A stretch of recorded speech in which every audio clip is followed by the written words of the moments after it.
एक गांव में एक मूर्तिकार रहता था। उसका नाम था राजू।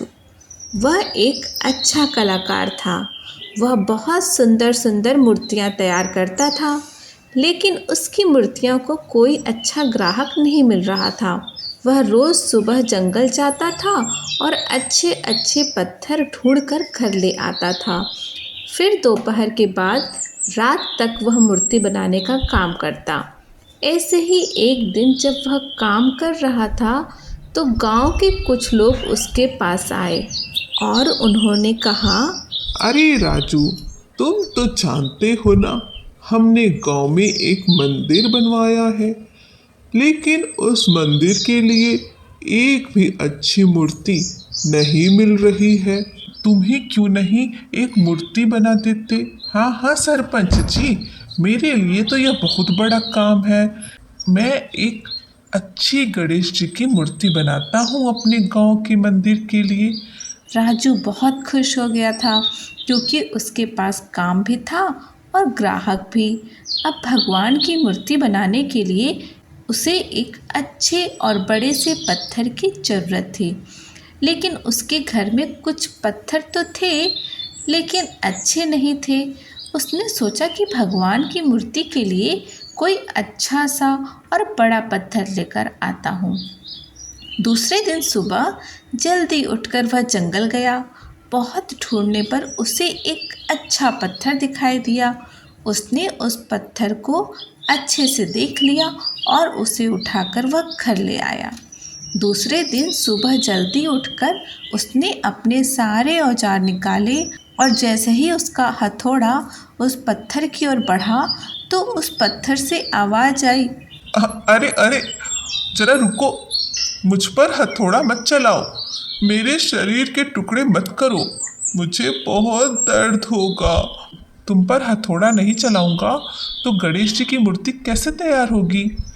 इतने सारे पत्थर पड़े हैं, उसमें से एक ले लो, उसकी मूर्ति बनाओ, लेकिन मुझे छोड़ो, दया करो।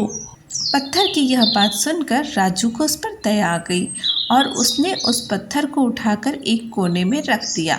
फिर से जंगल में जाकर कोई नया पत्थर लाने का समय नहीं था, इसलिए उसने घर में पड़े हुए कुछ पत्थरों से एक बड़ा पत्थर चुनकर उसने भगवान की मूर्ति बनाने का काम शुरू कर दिया। कुछ दिन मेहनत करने के बाद राजू ने भगवान की एक बड़ी ही सुंदर मूर्ति बनाई और उस मूर्ति को देखकर वह बहुत खुश हो गया। कुछ दिन बाद उस भगवान की मूर्ति को मंदिर तक ले जाने के लिए सब गांव वाले आ गए। सरपंच ने राजू से कहा, मंदिर के लिए मूर्ति बन गई है क्या? हाँ हाँ सरपंच जी, देखिए ना, कितनी सुंदर मूर्ति बनी है। और भगवान का काम है तो मैं जल्दी जल्दी करूँगा ही ना। मूर्ति को देखकर सरपंच और सब गांव वाले बड़े ही खुश हो गए और राजू की बहुत तारीफ की। इतने में एक गांव वाले की नज़र उस कोने में पड़े पत्थर पर पड़ी और वह सरपंच से बोला, सरपंच जी, हमें मंदिर के सीढ़ियों के लिए पत्थर चाहिए। मुझे यह पत्थर बड़ा अच्छा लग रहा है। हाँ हाँ, तुम बिल्कुल सही कह रहे हो, मूर्ति के साथ यह पत्थर भी लेकर चलते हैं, सीढ़ी के लिए एकदम सही है। यह कहकर बड़ी धूमधाम के साथ सब गांव वाले उस मूर्ति और पत्थर को मंदिर ले गए। वहां जाकर मूर्ति को मंदिर में रख दिया और उस पत्थर को सीढ़ियों से लगा दिया। दूसरे ही दिन से गांव के सभी लोग उस मूर्ति की पूजा करने के लिए मंदिर में आने लगे। अब होता यह है कि जो भी मंदिर में आता, सीढ़ियों से लगे हुए पत्थर पर पैर रखकर मंदिर में जाता और उस मूर्ति का दर्शन करता। मंदिर में जाकर लोग उस मूर्ति की पूजा करते, उस पर फूल माला चढ़ाते, उस पर चंदन का लेप लगाते, उसके ऊपर प्रसाद भी चढ़ाते।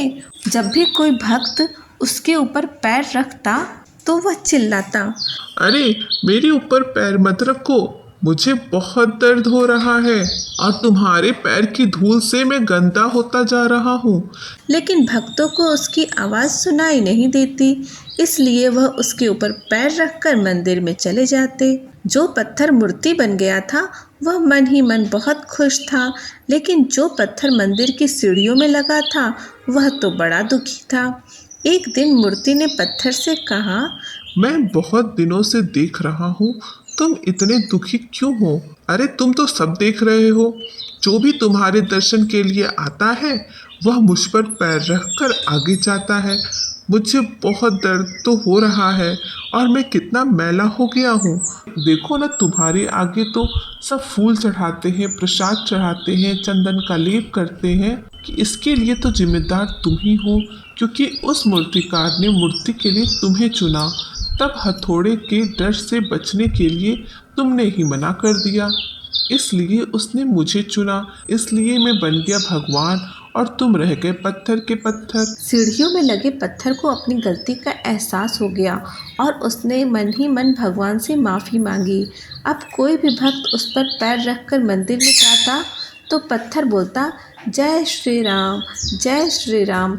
ऐसा करते करते उस पत्थर के मुख से कई हजार बार भगवान का नाम स्मरण हुआ। तब उसके इस बर्ताव से भगवान खुश हो गए और उन्होंने एक साधु को उस गांव में भेजा। उस साधु ने सब गांव वालों को मंदिर बुलाया और बोला, बहुत दिनों से मैं देख रहा हूँ, मंदिर में दर्शन के लिए तो आते हो, लेकिन तुम्हारा दर्शन करने का तरीका गलत है। मंदिर में जाने से पहले तुमको उस पत्थर के दर्शन करने चाहिए जिस पर पैर रखकर तुम मंदिर में जाते हो, क्योंकि वह सीढ़ी नहीं होती तो तुम मंदिर में नहीं जा पाते। फिर गांव वालों ने साधु की बात मान ली और मंदिर में जाने से पहले उस सीढ़ी पे लगे पत्थर के दर्शन करने लगे। अब उस पत्थर की जिंदगी बदल गई। लोग मंदिर में जाने से पहले उसका दर्शन करते, भगवान का।